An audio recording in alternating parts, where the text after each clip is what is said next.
de la Iglesia Católica está en su parte final. Ojalá que su proceso mejore y que también se dé seguimiento a lo que ha venido haciendo en la transformación que ha hecho en la Iglesia. Hoy trataremos un tema importante para el país. Tenemos un invitado muy especial, el licenciado Tavares Ramos ya está con nosotros y trataremos un tema que a usted le va a interesar.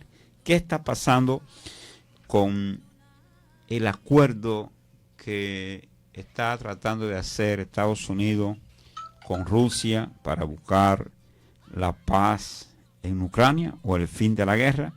¿Qué pasará con la reunión o qué pasó con la reunión que se hizo hoy en Europa? En Arabia Saudita. En Arabia Saudita y también en Europa, porque también en Arabia Saudita se reunía el equipo de Estados Unidos con el equipo de Rusia, pero también en Europa hubo una reunión para hablar sobre la paz de Ucrania. Son dos temas importantes en conexión que vamos a desarrollar en breve con el licenciado Tavares Ramos. Así que manténgase ahí, este es el Trabucazo.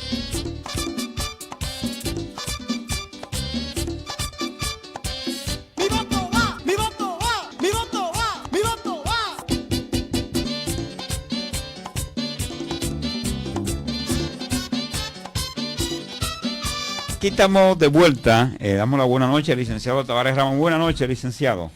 Muy buenas noches, el Chino Gil, el hombre del Trabucazo. Como siempre, para mí un placer y un honor dirigirme a esta gran audiencia que tú tienes, que cada vez que vengo aquí, después en la calle, sí, la gente me comenta, te escuché donde el Chino. Yo digo, wow, me sorprende, la verdad, la acogida que tiene tu programa. Y gente de todas las clases sociales, gente humilde, gente de clase media, gente de todas las clases sociales.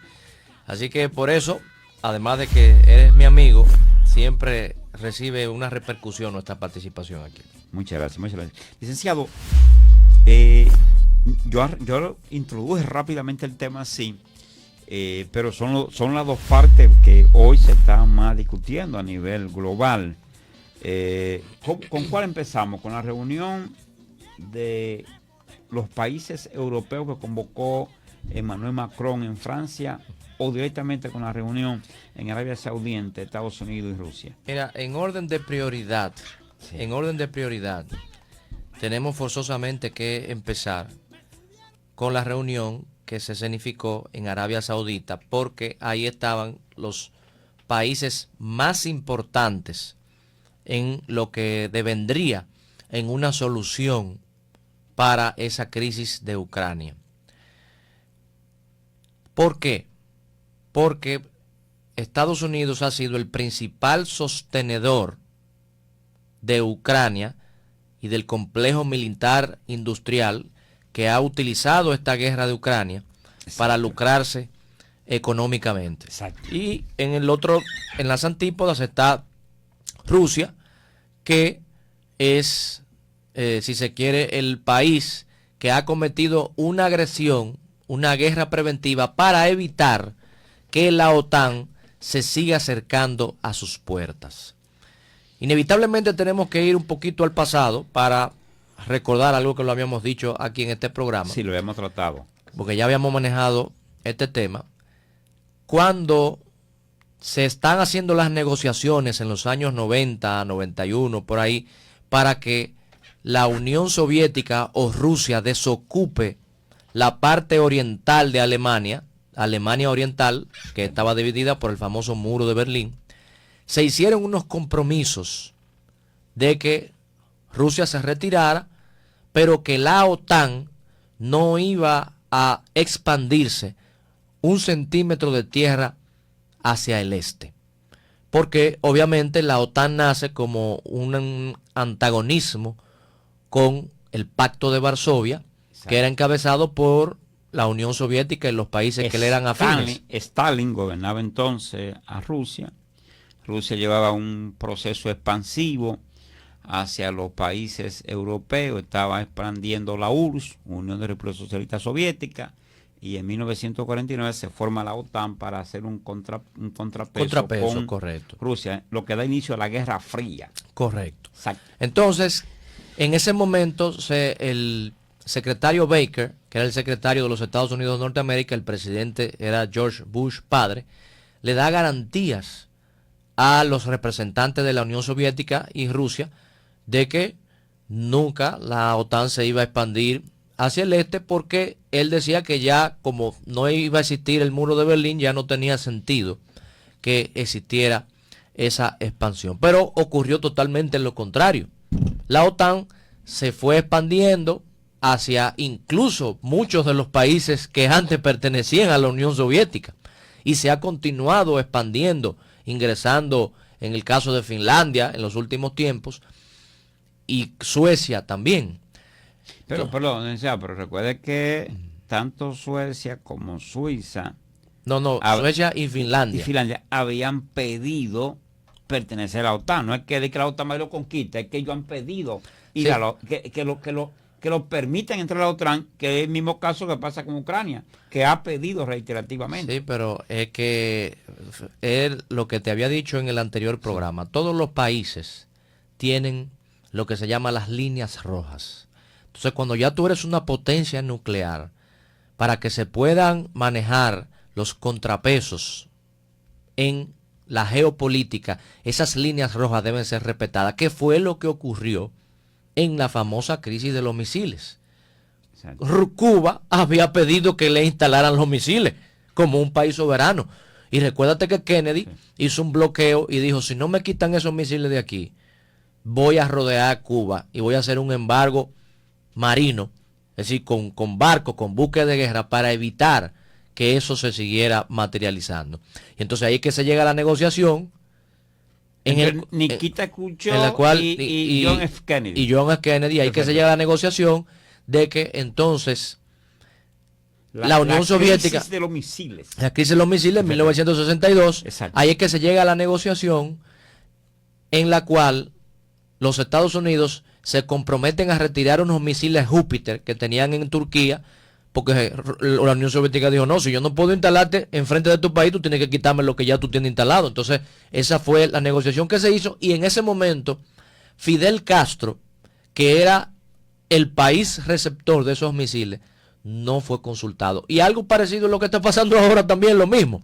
Ucrania, aunque es el país de la guerra, no le van a dar el protagonismo y la principalía, porque en terreno de gigantes, un país como Cuba en ese momento y un país como Ucrania no tienen ninguna importancia. Y esto me recuerda a mí, yo no sé si tú escuchaste esa expresión, sí, de cuando se estaban haciendo los acuerdos de Yalta y de Potsdam, que eran los acuerdos en los cuales se estaban repartiendo el mundo, los aliados que fueron los vencedores.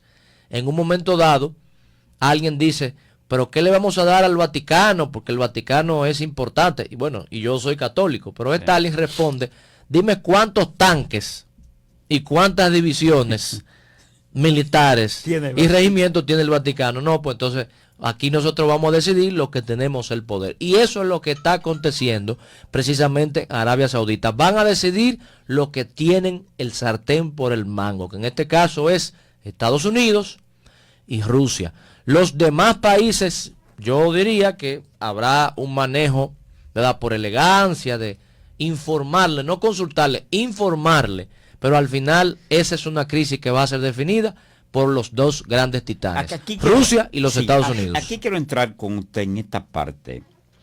El presidente Zelensky de Ucrania se quejaba, igual que los países europeos, de que no podían hacer un acuerdo de paz Rusia y Estados Unidos sobre Ucrania, cuando Ucrania era el país afectado y era el país que estaba en guerra con Rusia.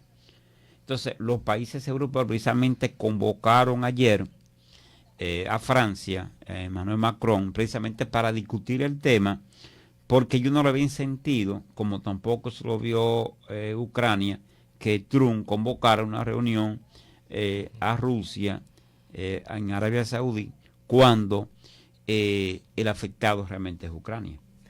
Bueno, vuelvo y te aunque ya usted la respondió. Te he dado la respuesta de que cuando ocurrió la crisis de los misiles, donde Cuba era el epicentro de esa crisis, porque allá era que se estaban instalando los misiles. ¿Los acuerdos involucraron a Cuba, involucraron a Fidel Castro? No, no fue consultado. Sí, pero entonces, en este caso... aquí quiero entrar en la discusión, porque es que eso fue en época de Guerra Fría. Sí, fue época de Guerra Fría. No estamos en Guerra Fría. Ahora hay otro escenario, hay otra... Es decir, en 1962, cuando se produce ese acuerdo entre Nikita Khrushchev y John F. Kennedy, estábamos en plena Guerra Fría. Pero aquí no estamos en Guerra Fría. Es decir, el tiempo cambió, el mundo cambió. Ahora es China, una potencia, que en ese entonces no era una potencia. Ya, al final de la jornada, recuerda la expresión de Mao Zedong. Él decía, el poder reside en la boca del fusil. Y ahora cuando tú lo extrapolas al momento actual, cuando tú haces una evaluación de el poderío nuclear, que es el poderío por excelencia militar con la capacidad de destruir la tierra varias veces, los Estados Unidos y Rusia multiplican varias veces las cabezas nucleares que tienen los países de Europa. Y Ucrania ni siquiera tiene armas nucleares porque hizo una negociación en su momento. Ellos tenían arsenales. Cuando Chernobyl. Es 1982. No. Sí. Chernobyl es una planta nuclear. Exacto. Pero para fines pacíficos. Ellos tenían, por ser parte de la Unión Soviética, ellos tenían muchas decenas de ojivas nucleares, pero como Rusia ya se iba a desintegrar la Unión Soviética, ellos querían recuperar esos arsenales para sí mismos o para destruirlos. Y se hizo un acuerdo y ellos se quedaron sin armamento nuclear. Vamos a volver atrás, vámonos vámonos a Gorbachev, vámonos el tiempo de Gorbachev, la perestroika, vamos a analizar ese desmembramiento económico que tuvo Rusia sosteniendo un sistema que ellos no podían ya controlar en términos económicos, y se produce la revolución de Gorbachev, la revolución económica, política y social, que hace que muchos países, incluyendo Ucrania, se fuesen independizando. Polonia, Ucrania, Checoslovaquia, Kazajistán, etc. Todos los TAN, hasta el jugo está se independizó. Sí. Entonces, todos esos países que se independizan de la Unión Rusia, Soviética, la URSS. Entonces, ahora Rusia quiere conquistarlo de nuevo. Es decir, no es Rusia que está desfasada, porque es decir, ¿cómo tú conquistas lo que ya se declara independiente? No. Déjame decirte algo. Sí. No se puede perder de vista que Rusia es el país más grande del mundo. Tiene casi el doble del segundo país más grande del mundo. Tiene 17 millones de kilómetros cuadrados, y los Estados Unidos, que es un país enorme, también tiene 9.